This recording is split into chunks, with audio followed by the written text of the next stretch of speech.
Hello guys, welcome to the second lecture of super 100 series of costing. हम इस series में cover कर रहे हैं टॉप 100 क्वेश्चन विच में कम इन एग्जाम्स एंड इसका first lecture already YouTube channel पे अपलोडेड है जो आप देख सकते हो। अपार्ट फ्रॉम दिस आज हम मटेरियल चैप्टर के सारे क्वेश्चंस खत्म करेंगे एंड टोटल 6 क्वेश्चंस है। फटाफट जो एग्जाम में आ सकते हैं उसको एकदम रैपिड वे में गो थ्रू करने वाले हैं। हम कुछ इंपॉर्टेंट एडजस्टमेंट्स देखेंगे, हम कुछ एडजस्टमेंट सॉल्व करेंगे। बट ये चैप्टर की अगर आपको पूरी इन डेप्थ रिविजन करनी है तो इसका ऑलरेडी रिविजन लेक्चर भी यूट्यूब पर डला हुआ है, जिसके लिंक भी मैं इस वीडियो के डिस्क्रिप्शन में डाल दूंगा, तो you can check it from there as well. तो without wasting any time let's move towards the first question for the day. And आज टोटल 6 क्वेश्चन होंगे, 6 के 6 क्वेश्चन आपने कर लिए। एंड अगर आपने लास्ट वीडियो भी देख लिए तो पहले 2 चैप्टर्स आपके एंड टू एंड सारे इंपॉर्टेंट क्वेश्चंस कवर हो जाते हैं, उसके बाहर के क्वेश्चन आने के चांसेस बहुत कम होते हैं। एंड अगर आपने रिविजन वीडियो भी कवर कर लिए तो you will be very well through this chapters. Let's start with the first question. जब भी क्वेश्चन दिया हम हमेशा वही मेथड फॉलो करेंगे। हम सबसे पहले गिवन को मार्क कर लेंगे एंड गिवन जो भी डेटा है उसको हम नोट डाउन कर लेंगे। So Joy Toy Limited deals in trading of superhero toy figure.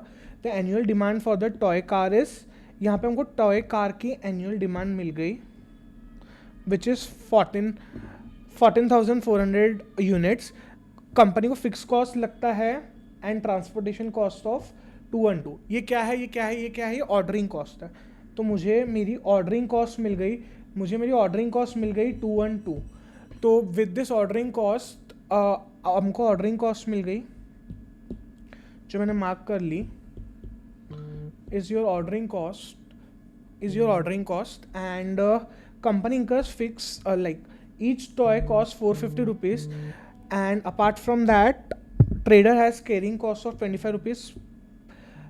The company has been offered a quantity discount of 8%. ये जो सेकंड टाइप ऑफ क्वेश्चन है, हमको पहले EOQ कैलकुलेट करने का डेटा दे दिया है एंड देन हमको सेकंड टाइप ऑफ क्वेश्चन में उसको कंपेयर करना है विथ जो क्वांटिटी डिस्काउंट कंपनी को ऑफर हुआ है and total order sizes if order size is 5000। तो सबसे पहले हमको EOQ निकालने के लिए क्या क्या डेटा चाहिए? हमको ordering cost, carrying cost, annual demand, ये सब चाहिए। तो हमको एनुअल डिमांड दी हुई थी, हमने एनुअल डिमांड पुट की। हमको ऑर्डरिंग कॉस्ट दिया हुआ था, हमने ऑर्डरिंग कॉस्ट पुट किया। अब जो कैरिंग कॉस्ट है, carrying cost is 25% per annum. 25% of what? 25% of per unit cost is 450। तो 450 का 25%, इससे हमको टोटल EOQ मिल गया। अब हमको इकोनॉमिक ऑर्डर क्वांटिटी मिल गई कि ये क्वांटिटी अगर हम ऑर्डर करेंगे तो यहाँ पे अपना कैरिंग कॉस्ट और ऑर्डरिंग प्राइस सेम है, कैरिंग कॉस्ट और ऑर्डरिंग सेम है, वो मिनिमम है। तो this is your optimum order size. Moving forward, अब आपको जो 2 ऑप्शन दिए हैं, एक अगर आप ये ऑर्डर साइज को यूज़ करते हो एंड सेकंड जो हमको बल्क ऑर्डर दिया हुआ है 5000 यूनिट्स का जो बल्क ऑर्डर है, अगर आप उसको यूज़ करते हो तो स्टार्टिंग विथ जो अपना EOQ है, अगर EOQ ही मैं ऑर्डर करता हूँ, if I order my EOQ, तो it would be how many quantities are required. Quantity required दोनों में सेम है। Price per unit would change, इसमें 450 था, इसमें डिस्काउंटेड प्राइस था। ऑर्डरिंग कॉस्ट, एक बार में मैं 233 यूनिट्स ऑर्डर करता हूँ, टोटल यूनिट्स है 14,400 divide by 223 into price of ordering which is per order का खर्चा जो हमको ऊपर दिया हुआ था। तो this comes out to 13,102। Then carrying cost हम जब भी कैलकुलेट करते हैं तो हम एवरेज निकालते हैं ऑफ जितनी इन्वेंट्री है। तो इसलिए हम एवरेज इन्वेंट्री निकालने के लिए हम 233 यूनिट्स हम ऑर्डर करते हैं, इसका एवरेज निकालने के लिए हम इसको डिवाइड बाय 2 करते हैं इनटू योर कैरिंग कॉस्ट। यहाँ पे आपकी कैरिंग कॉस्ट कितनी है? 450 into 25%, which comes out to be 13,106। This should be equal, but यहाँ पे राउंडिंग ऑफ का माइनर एरर ही है, लाइक राउंडिंग ऑफ का ही इफेक्ट है, so we can ignore that and this would be your total cost of the whole project. Now if we consider the discounted part, अगर मैं discounted price calculate कर लूँ तो यहाँ पे टोटल कॉस्ट मेरा आ गया। ऑर्डरिंग कॉस्ट अगेन, अब मेरे को 5000 यूनिट्स ऑर्डर करना है तो मैं कम बार ऑर्डर करूँगा, इसलिए मेरा ऑर्डरिंग कॉस्ट बहुत कम है। बट अब मुझे जो माल है वो बहुत लंबे टाइम के लिए कैरी करना है, तो मेरी जो कैरिंग कॉस्ट है, जो मेरा पैसा फंसा हुआ है प्रोडक्ट के साथ, जो मेरा इंटरेस्ट फंसा हुआ है, वो काफ़ी बढ़ जाएगा। सो 5000 इंटू हाफ इंटू 414। यहाँ पे कुछ स्टूडेंट्स कहाँ कंफ्यूज होते हैं कि सर यहाँ पे 450 था तो मेरा कैरिंग कॉस्ट बदल कैसे रहा है? मतलब मैंने पहले 450 का 25% लिया था, अब मैं 414 का 25% ले रहा हूँ, ऐसा क्यों? सिंपल सा लॉजिक है। आपने पहले कैपिटल कितना स्टक किया था बिजनेस में, आपने जितना प्रोडक्ट आपने एक टाइम में मंगा के रखा है उतना अपने कैपिटल बिजनेस में स्टक किया है, तो वो कैपिटल पे आप जो बैंक को इंटरेस्ट दे रहे हो, किसी को भी इंटरेस्ट दे रहे हो, वो आपका कैरिंग कॉस्ट है। तो पहले आप कैपिटल 450 इंटू यूनिट्स के हिसाब से उतना कैपिटल वो एक्सपेंड कर रहे थे, उसका 25% अपने पास, मतलब उसका 25% आप इंटरेस्ट पे कर रहे थे, तो आपको वो कैरिंग का कॉस्ट हो रहा था। अभी आपको उतना कम कैपिटल ही बैंक लेना है या उतना कम कैपिटल ही बिजनेस में स्टक रखना है, right. So it would be simply 414, जो डिस्काउंटेड प्राइस है, जो नेट खर्चा आप करने वाले, जो नेट अमाउंट आपका बिजनेस में इन्वेस्टेड रहने वाला है, उसका percent. So this comes out to be 2,58,750। सो हमारा टोटल आ गया। नाउ यहाँ पे टोटल जो आया वो कम आया as compared to EOQ, total कम आया। सर ऐसा कैसे, ईओक्यू तो इस इकोनॉमिक ऑर्डर क्वांटिटी उससे कम तो आना ही नहीं चाहिए था, उससे कम नहीं आना चाहिए था, पर अभी हमको डिस्काउंट मिला। वो डिस्काउंट क्यों मिला? बिकॉज मैं बहुत ज़्यादा बल्क में ऑर्डर दे रहा हूँ। बल्क में ऑर्डर देने के बाद एक बल्क क्वांटिटी का डिस्काउंट होता है, तो जो बल्क क्वांटिटी का डिस्काउंट होता है वो मिलने के बाद the final amount which I got is 60 to 20 का फिगर है, यहाँ पे 65 का फिगर है।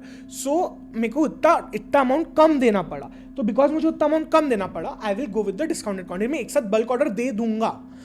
यहाँ पे आप सिंपली देख रहे हो, एक बल्क ऑर्डर देने से मैं लगभग बिजनेस के लगभग 3 लाख रुपीज़ के अराउंड, 2,85,000 रुपीज़ के अराउंड बचा पाया। This much important is this concept. अगर आप ये कंसेप्ट समझ गए ना, आप बहुत सारे ऑफर्स को एनालाइज करके अपने बिजनेस से काफ़ी अमाउंट बना चुके हो। हम इसके काफ़ी रियल लाइफ एग्जाम्पल्स भी देखते हैं अपने रेगुलर क्लास में, हम इसके काफ़ी रियल लाइफ इंप्लीकेशंस भी देखते हैं, एंड हम कुछ बिजनेस की रिपोर्ट्स भी देखते हैं जहाँ पे सिंपली ये फॉर्मूला लगाने के बाद बिजनेस से कैसे लाखों रुपए बचा है, बट वो किसी दिन लाइव क्लास में। आई थिंक ये question should be very very clear. Moving towards the next one without wasting any time. हम नेक्स्ट, आई नो कि एग्जाम्स बहुत सामने हैं, सो हम विदाउट वेस्टिंग एनी टाइम आज ही चैप्टर कंप्लीट करने वाले हैं। जस्ट 6 क्वेश्चन से एक अपना हो भी गया। Let's rush into the next one. यहाँ पे कंपनी मैन्युफैक्चर, सबसे पहले क्वेश्चन को हम ना अप्रोच क्या करेंगे, हमको पूछा क्या है वो देख लेंगे। आरओक्यू पूछा है, आरओएल पूछा है, मैक्सिमम मिनिमम एवरेज। ये क्वेश्चन आपका पूरा इंक्लूसिव क्वेश्चन है, इसमें आपके सारे फॉर्मूलाज रिवाइज हो जाएंगे। मैं क्वेश्चन में थोड़े 1-2 मिनट एक्स्ट्रा लेके फॉर्मूला भी रिवाइज कर लूंगा साथ साथ। A company manufactures 1000 unit of a product per month. मेरे को प्रोडक्शन मिल गया पर मंथ इज 10,000, सॉरी, तो annual would be 1,20,000. The cost of placing an order is 200. मेरे को ऑर्डरिंग कॉस्ट मिल गया. The purchase price of raw material is 20% per kg. Reorder period, मेरे को रीऑर्डर पीरियड मिल गया है, मतलब 4 से 8 वीक्स में रीऑर्डर होता है, मतलब उतने टाइम में आ जाएगा. कंजम्पशन मेरे को एनुअल मिल गया of raw material vary from 200 to 800 per week. Consumption as in ये दिस इज द जितना रॉ मटेरियल कंज्यूम होने वाला है ये अपने को, ये this will help us to calculate levels. The average consumption being, average consumption भी दे दिया. Carrying cost is 20%. 20% of what? 20% of 20 which is 40. 20% of 20 comes out to be 40. So sorry 20% of 20 is 4. सो हमको ऑर्डरिंग कॉस्ट मिल गया, carrying cost मिल गया. सबसे पहले अपन EOQ का देख लेंगे. सो 2 into this into 200 divide by 4. ये हमको फॉर्मूला के हिसाब से हमको एवरेज इकोनॉमिक ऑर्डर क्वांटिटी मिल गया. आई होप यहाँ तक बहुत ही सिंपल, बहुत ही बेसिक क्वेश्चन था, हमको ये सॉल्व हो गया. अब reorder level. What is the formula of reorder level? Reorder level is maximum usage into maximum reorder period. Maximum use कितना था? Consumption 900, maximum 8. 900 इंटू 8 which is 7200 kg. This is your reorder level. इतने level पे मैं reorder कर लूंगा. What is the formula for maximum level? Maximum level का ये फॉर्मूलाज लर्न कैसे करना है वो भी मैंने आपको रिवीजन क्लास में बताया हुआ है. तो अगर आपको फॉर्मूलाज याद नहीं आ रहे, फट से जाके वो रिवीजन क्लास देख लेना, आपके कॉन्सेप्ट भी क्लियर हो जाएंगे. Now reorder level, maximum level is reorder level plus ROQ. इतने लेवल पे मैं हमेशा ऑर्डर करता हूँ, मेरे पास मैक्सिमम कितना माल पड़ा होगा, इतने लेवल पे मैं कितना ऑर्डर करता हूँ, विच इज ROQ. इतने लेवल पे मैं इतना ऑर्डर करता हूँ, तो ये मैक्सिमम. बट ये आने में जितना टाइम लगता है उतने में जितना यूज हो जाता है उतना कम. अगेन सपोज मैं ये लेवल पे रीऑर्डर करता हूँ, मैं ये लेवल पे रीऑर्डर करता हूँ, ये लेवल पे मैं कितना रीऑर्डर करता हूँ, मैं इतना रीऑर्डर करता हूँ. बट ये आते टाइम, ये आने में मेरा मिनिमम कंजम्पशन तो चलता रहेगा, मिनिमम स्पीड से तो मेरा कंजम्पशन चलता रहेगा, और मेरे को मिनिमम टाइम तो आने में लगेगा ही. तो वो जब तक वो माल आता है तब तक मेरा एटलीस्ट इतना कुछ कंज्यूम हो जाएगा. तो मेरे हमेशा लेवल इसके ऊपर नहीं जाएगी. आई होप आपको समझ गया हो. तो इसका फॉर्मूला हमने एक बार बेसिकली ड्राइव कर लिया है. Maximum level is ROL reorder level, उस पर मैंने जितना मैंने क्वांटिटी मंगाता हूँ वो minus minimum uses into minimum reorder time. आपका जो ROQ होता है वो EOQ होता है, अगर क्वेश्चन में दिया ना हो तो। क्यों होता है सर? बिकॉज EOQ निकालते ही इसलिए कि हमको इतना मंगाना है, राइट? हाँ, यस, राइट। तो हमने ये पुट किए फॉर्मूले में values and we get the answer. Minimum sir, maximum इतनी लेवल हो सकती है, मिनिमम कितनी? मिनिमम रीऑर्डर लेवल पे मेरा माल आ गया, अब मैंने नेक्स्ट ऑर्डर दिया, अब यहाँ पे मेरा नॉर्मल कंजम्पशन चलते रहेगा और नॉर्मल मतलब एवरेज टाइम मेरे को मंगाने में लगेगा, तो उतना डिफरेंस। यहाँ पे मैंने माल मंगा लिया, बट माल आने तक नॉर्मल पेस पे कंजम्पशन चलते रहा और नॉर्मल टाइम भी लगा आने में, तो यहाँ पे नॉर्मल इंटू नॉर्मल को मैं करूँगा माइनस, तो ये जो मेरी लेवल है ये मिनिमम, इसके नीचे जनरली जाएगा नहीं। So again ROL minus normal consumption normal reorder, ये आपका आ गया answer. What is average stock level? Average stock level के दो फॉर्मूलेज हैं, या तो मिनिमम लेवल में मैं नेक्स्ट EOQ को हाफ मतलब एवरेजली ऐड कर देता हूँ, या फिर मैं maximum level plus minimum level divide by 2, जो भी मैक्सिमम लेवल होती है मिनिमम लेवल होती है उसको मैं डिवाइड बाय 2 करता हूँ। तो यहाँ पे इन दोनों से आंसर अलग आता है। एग्जाम में ये तो आप पक्का करके आओगे, ये भी आप लिख के जरूर आओगे, बट ये तो पक्का करना है, राइट? आई होप ये जस्ट फॉर्मूले में पुटिंग से, आई होप आपके फॉर्मूले में मैंने एक बार रिवाइज कर दियो। अगर आपके कंसेप्ट फ्री है तो प्लीज रिवीजन लेक्चर देख लेना।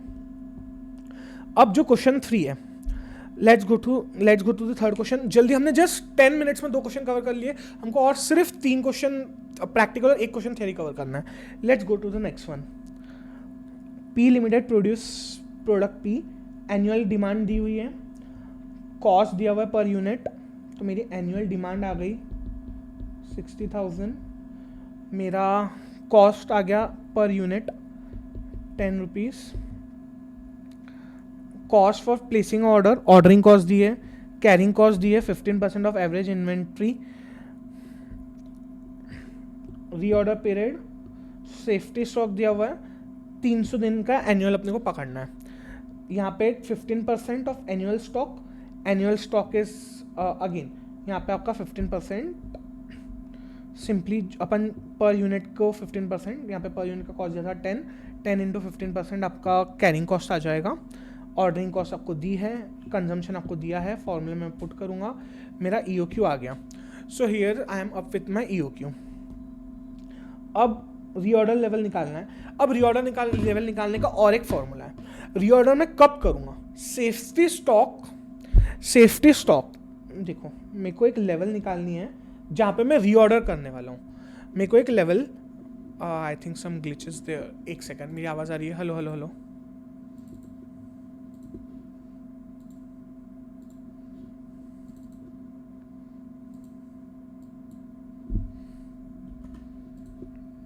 hope I am audible.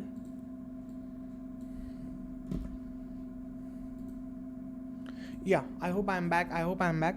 So यहाँ पे आपको निकालना है मैक्सिमम स्टॉक लेवल, आपको निकालना है रीऑर्डर लेवल। तो कौन से लेवल पे मैं रीऑर्डर करूँगा? तो जो मेरी सेफ्टी स्टॉक है, मतलब इतना स्टॉक तुमको हमेशा रखना है, इतना स्टॉक तुमको हमेशा रखना है। यहाँ से मेरा जो नॉर्मल कंजम्पशन होते रहेगा और कितने टाइम में वो आएगा, तो वो मेरा जो डिफरेंस है वो मैं यहाँ पे नोट कर लूँगा और मैं डिफरेंस इसमें ऐड कर लूँगा, तो मेरा ये रीऑर्डर क्वांटिटी आएगा। मतलब मेरे पास इतना स्टॉक तो रखना ही है, इतना मेरा एवरेज कंजम्पशन है, तो मैंने यहाँ पे मंगा लेना चाहिए। I hope the concept is clear. So again safety stock given था, नॉर्मल डेली यूजेस भी गिवन था, रीऑर्डर पीरियड भी गिवन था। आई hope this was also very easy. Just हमको फॉर्मूल्स का लॉजिक समझना है एंड आगे बढ़ना है। अब मैक्सिमम स्टॉक लेवल का again EOQ, that is reorder quantity plus safety stock. यहाँ पे आपको बाकी सारी इंफॉर्मेशन नहीं दी है, मिनिमम वाली वगैरह सब, तो हमने सिंपल लॉजिक है, मैक्सिमम कितना स्टॉक लेवल रहना चाहिए। ये 2 क्वेश्चन में डिफरेंस क्या है, यहाँ पे हम डिफरेंट फॉर्मूला यूज कर रहे हैं depending on what is given, इसलिए 2 क्वेश्चन को मैंने पैरेलली रखा। अगर आप ये 2 क्वेश्चन को एक साथ स्टडी कर लोगे तो आपके यहाँ के सारे कंसेप्ट क्लियर हो जाएंगे। तो यहाँ पे आपका maximum stock is EOQ plus safety stock. इतना क्वांटिटी में मंगाता हूँ एंड इतना मेरा सेफ्टी स्टॉक होता है, तो मैक्सिमम मेरे को कितना रहेगा, जितना मेरा पास हमेशा होता है इतना मैं मंगा देता हूँ, पूरा एक साथ आ गया, इतना मेरा मैक्सिमम स्टॉक लेवल है। आई होप मैं फॉर्मूलेज एक्सप्लेन कर पा रहा हूँ प्रॉपरली। अब average stock level again minimum plus minimum plus maximum bye 2 भी अपन ने लास्ट टाइम देखा था, बट यहाँ पे आपको ये तो हम हमेशा करेंगे मैक्सिमम मिनिमम बाय 2, बट उसके अलावा ये एवरेज का एक डिफरेंट प्रेजेंट का form like in a different presentable way हम ये फॉर्मूले से भी इसको कर सकते हैं in case this detail is not given. So minimum का स्टॉक लेवल और जो आपका ROQ है उसका half, this would be your average stock. Because यहाँ पे मेरा सेफ्टी नेट है, मेरा सेफ्टी स्टॉक है, तो इतना मेरे पास हमेशा रहेगा, तो मेरा हमेशा एवरेज इसके ऊपर का एवरेज होगा, इसके ऊपर जितना भी आ रहा है उसका एवरेज होगा. सो आई थिंक आपका ये फॉर्मूला भी क्लियर हो गया. And minimum stock level is safety level, आपका सेफ्टी लेवल आ गया. नाउ ये जो 2 क्वेश्चन है ना, ये 2 क्वेश्चन को बहुत अच्छे से साइमल्टेनियसली स्टडी करना. टेक योर टाइम, ये दोनों क्वेश्चन के एक बार फॉर्मूलेस को रजिस्टर कर दो. आपको इसके बाद ना ये फॉर्मूलेस में कभी कंफ्यूजन नहीं होगा अगर आप ये 2 फॉर्मूलेस को साइमल्टेनियसली स्टडी कर लेते हो तो. Moving towards the next one, we are moving up to the second last question for the day. So Ronak Limited is manufacturer of monitors for PCs. A monitor requires 4 units of part M. PC बनाता हूँ उसमें 4 M लगते हैं, तो जितनी भी मेरी annual demand होगी मॉनिटर्स की उसमें मेरे को 4 पार्ट M लगेंगे.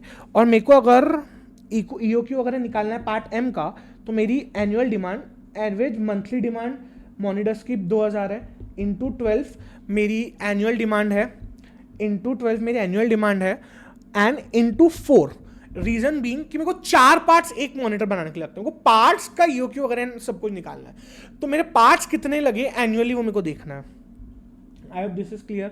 Ordering cost again same, inventory cost 20% per annum, cost of per part is 350 rupees per part, तो इसका 20% would be my carrying cost. Normal usage and lead time and all given है. EOQ निकालने के लिए as I mention, सबसे पहले अपन annual demand 200 into 4 into 12 जैसे मैंने ऊपर बताया, आपकी ऑर्डरिंग कॉस्ट दी हुई है, कैरिंग कॉस्ट अपन ने निकाल ली, तो आपका EOQ आपका इंस्टेंटली निकल गया. इतना क्वांटिटी आप हमेशा ऑर्डर करोगे.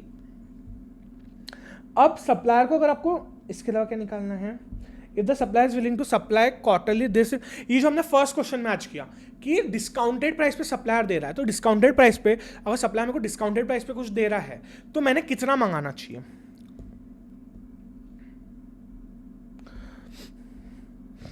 थ्री 30,000 यूनिट्स अगर मेरे को दे रहा है तो मेरे को 5% डिस्काउंट मिल रहा है, तो मेरे को ये डिस्काउंट एक्सेप्ट करना है कि नहीं करना है.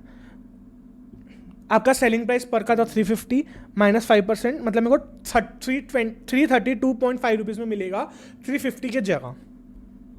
टोटल कॉस्ट कितना है, जब मैं 30,000 यूनिट ऑर्डर कर रहा हूँ तो मेरा यहाँ पे ऑर्डरिंग कॉस्ट कम हो जाएगा बिकॉज नंबर ऑफ ऑर्डर्स कम हो जाएंगे, बट मेरा कैरिंग कॉस्ट बढ़ जाएगा बिकॉज नंबर ऑफ ऑर्डर्स ज़्यादा कैरी कर रहा हूँ. तो अगेन यहाँ पे अपने फॉर्मूले से अपन ordering cost and carrying cost यहाँ पे हमेशा डिवाइड बाय 2 होता है बिकॉज अपन एवरेज इन्वेंटरी लेते हैं. Then total cost while EOQ. अब EOQ अगर मैं EOQ जितना ही मंगाता हूँ तो मेरा टोटल कॉस्ट कितना रहेगा वो कैलकुलेशन वो पार्ट का, तो यहाँ पे मेरा ये दोनों नियरली सेम आएगा.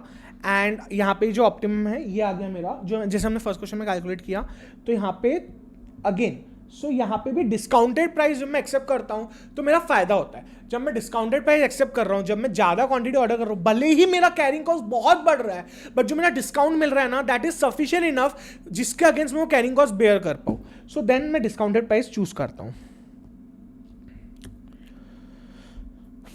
अब रीऑर्डर लेवल निकालना है.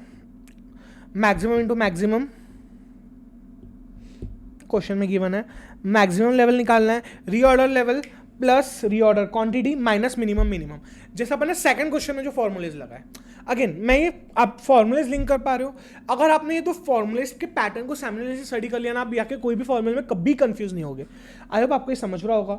मिनिमम लेवल निकालते वक्त again reorder minus normal into average is also normal. तो जैसे हमने सेकंड क्वेश्चन में जो फॉर्मूले यूज किए थे यहाँ पे वही फॉर्मूले यूज होंगे. ये क्वेश्चन है, इन सबका ट्रीटमेंट बताओ. ये क्वेश्चन एग्जाम में बहुत बार जो लास्ट में आपका एक थ्योरी कंपलसरी क्वेश्चन होता है, कंपलसरी नहीं होता है, लास्ट में एक थ्योरी क्वेश्चन पक्का आता है जिस थ्योरी क्वेश्चन के अगेंस्ट आप प्रैक्टिकल क्वेश्चन सॉल्व कर सकते हो. कई बार कोई प्रैक्टिकल क्वेश्चन कोई डिफिकल्ट चैप्टर का होने की वजह से कोई स्टूडेंट सॉल्व नहीं कर पाते हैं, तो ये क्वेश्चन आपको फ्री ऑफ कॉस्ट 5 मार्क्स दिला सकता है. अपन कैश डिस्काउंट को कैसे ट्रीट करते हैं, याद रखना कैश डिस्काउंट ना कभी भी परचेस प्राइस से माइनस नहीं होता है. It is treated as interest and finance cost. नहीं समझा सर? 100 रुपए की चीज है, 100 रुपए की चीज को अगर मैं एक महीने बाद पेमेंट दूं तो मुझे 100 देना है, मैं आज के आज पेमेंट दे दूं तो मुझे 98 देना है. इस चीज को मैं ऐसा ट्रीट नहीं करूंगा मुझे प्रोडक्ट 98 में मिला. Come on.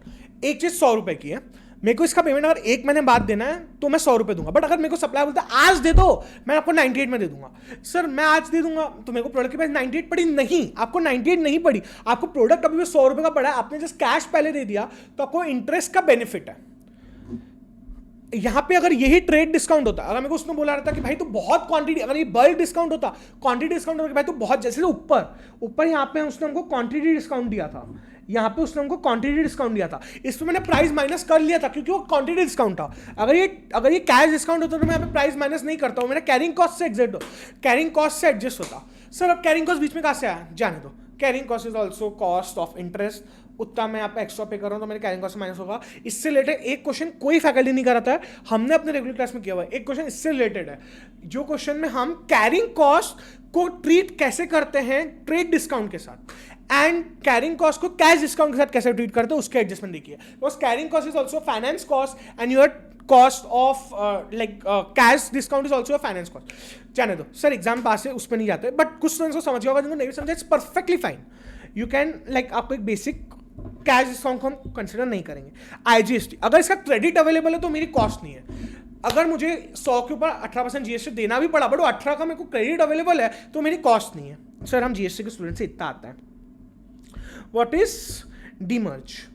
It's a penalty imposed by transporter for delay in uploading or offloading material. It is abnormal cost. कोई भी कॉस्टिंग पढ़ लिया, हर जगह हम यही तो पढ़ते हैं कि एबनॉर्मल कॉस्ट को हम प्रोडक्ट के कॉस्ट में नहीं जोड़ेंगे. एबनॉर्मल कॉस्ट को हम प्रोडक्ट के कॉस्ट में क्यों नहीं जोड़ेंगे? बिकॉज अगर मैं एबनॉर्मल कॉस्ट को प्रोडक्ट के कॉस्ट में जोड़ देता हूं तो उससे प्रॉब्लम ये होती है कि मुझे मेरे कॉम्पिटिटर्स से रिलेवेंट प्राइसेस पता ही नहीं चलेंगे. मेरी इस बार एबनॉर्मल कॉस्ट हो गई, मेरे को इस बार सामान बनाने में मेरा बहुत एबनॉर्मल नुकसान हो गया. एक शिप डूब गया, एक्सीडेंट हो गया रोड पे, मैं 15 दिन फैक्ट्री बंद थी, सबने स्ट्राइक कर दी, सब कुछ हो गया, तो मेरे को ये पेन बनाने में ना 1 लाख रुपए लग गए. अब मैं पेन बेचूंगा 1,10,000 में, बिकॉज उसको 10% का मार्जिन चाहिए. मेरा कॉम्पिटिटर बेचता है 11,000 रुपए में, कोई मेरे से खरीदेगा क्या? नहीं. एंड मेरी कंपनी बंद हो जाएगी. तो मैंने क्या गलत किया भाई? मैं लॉस में बेचूंगा. अरे आप लॉस में मत बेचो, बट जो आपके एबनॉर्मलिटीज हुई, जो आपके एबनॉर्मल लॉस है उसको इग्नोर करो ना. जो आपके नॉर्मली होने वाले खर्चे हैं उसके हिसाब से जो है उसके ऊपर आप मार्कअप करके प्रॉफिट बेचोगे. आई होप समझ गया होगा. शॉर्टेज नॉर्मल रीजंस की वजह से एबनॉर्मल, अगेन सेम लॉजिक. अगर नॉर्मल के हिसाब से, नॉर्मल रीजंस के हिसाब से कुछ भी है तो गो विद प्रोडक्ट, एबनॉर्मल के हिसाब से तो do not charge. Basic custom duty इसका भी सेम है.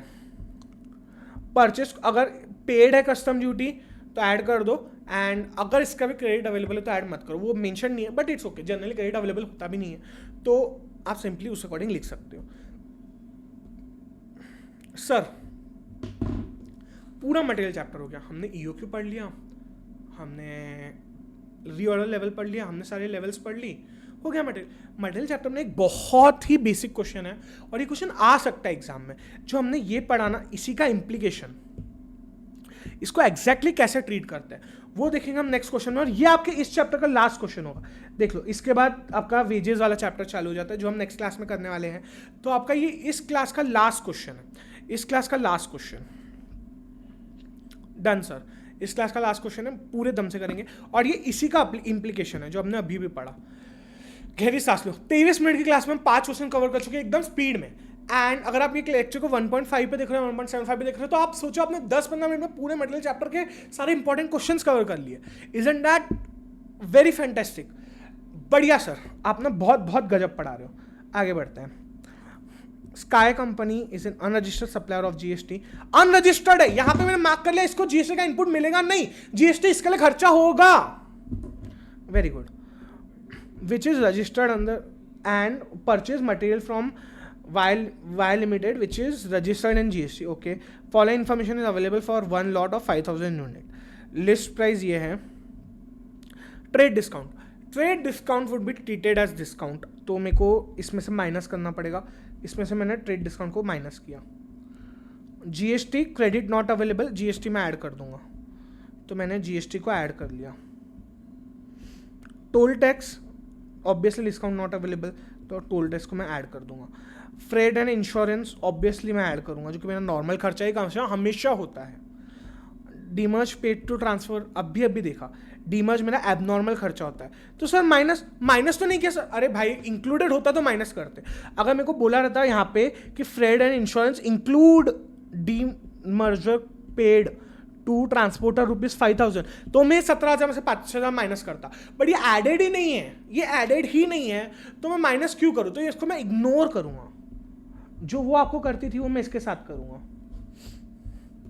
Jokes apart, commission and brokerages on purchases ₹10,000, commission brokerage pay किया, नॉर्मल खर्चा है मैं ऐड करूँगा। Amount deposited for returnable container 30,000 and amount of refund on returning, मेरे को यहाँ पे 30,000 रिफंड मिलने चाहिए, तो बस 20,000 मिले। अगर ये नॉर्मल नेचर का है तो मैंने ऐड कर देना चाहिए, अगर एबनॉर्मल नेचर का तो मैं माइनस करना चाहिए। क्वेश्चन में कुछ दिया नहीं है, ठीक है। तो ये तो नॉर्मली अपना ये वाला खर्चा तो ऐड होगा ही।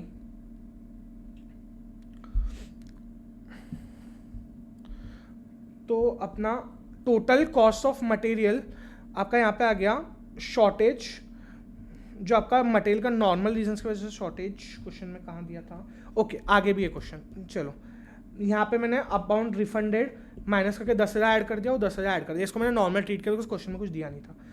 Other expenses 2% of total cost of 20%, material shortage is due to normal reasons, normal reasons की वजह से है, तो 2% का जो शॉर्टेज है मैं वहाँ पे एडजस्ट करूँगा, लेस करूँगा। इससे मुझे टोटल कॉस्ट आ गया, उससे मैंने कॉस्ट पर यूनिट निकाल दिया और यहाँ पे मेरा कॉस्ट आ गया। ये वही नोट्स है जो मैंने आपको बताई। सर मजा आ गया, एंड टू एंड कंसेप्ट अपने एक बार वापस से रिवाइज हो गए, ये क्वेश्चंस सारे सॉल्व हो गए। आई होप आपको ये क्वेश्चंस काफी इंटरेस्टिंग लगे होंगे। जो आपके सेकंड और थर्ड क्वेश्चंस थे, मेक श्योर आप उनको एक बार पैरेलली स्टडी कर दो एंड आपका ये चैप्टर यहीं खत्म मार्क करो। फट से मेरी रिवीजन वीडियो देख लो, ये वीडियो देख लो, आधे घंटे में 1.5 पे देख लेना, 1.75 पे देख लेना, वापस आधे घंटे में आपका पूरा का पूरा चैप्टर डन हो जाएगा, जो चैप्टर का एग्जाम में 15 मार्क्स के लिए भी आ सकता है। सो आई होप आपको वीडियोस काफी पसंद आ रहे होंगे। आपको वीडियो पसंद आ रहे होंगे तो प्लीज कमेंट कर देना, आपकी कमेंट से हमें काफी मोटिवेशन मिलती है to make such more content. बाकी सारी फैकल्टीज भी हमारे चैनल पर लाइव जा रही है हर रोज 9 बजे, तो प्लीज प्लीज प्लीज चैनल को सब्सक्राइब करके बेल आइकन को प्रेस करके रखना for all the notifications. Thank you guys, thank you for coming and watching all the lectures. For any doubt let us know. All the best for your exams. Thank you.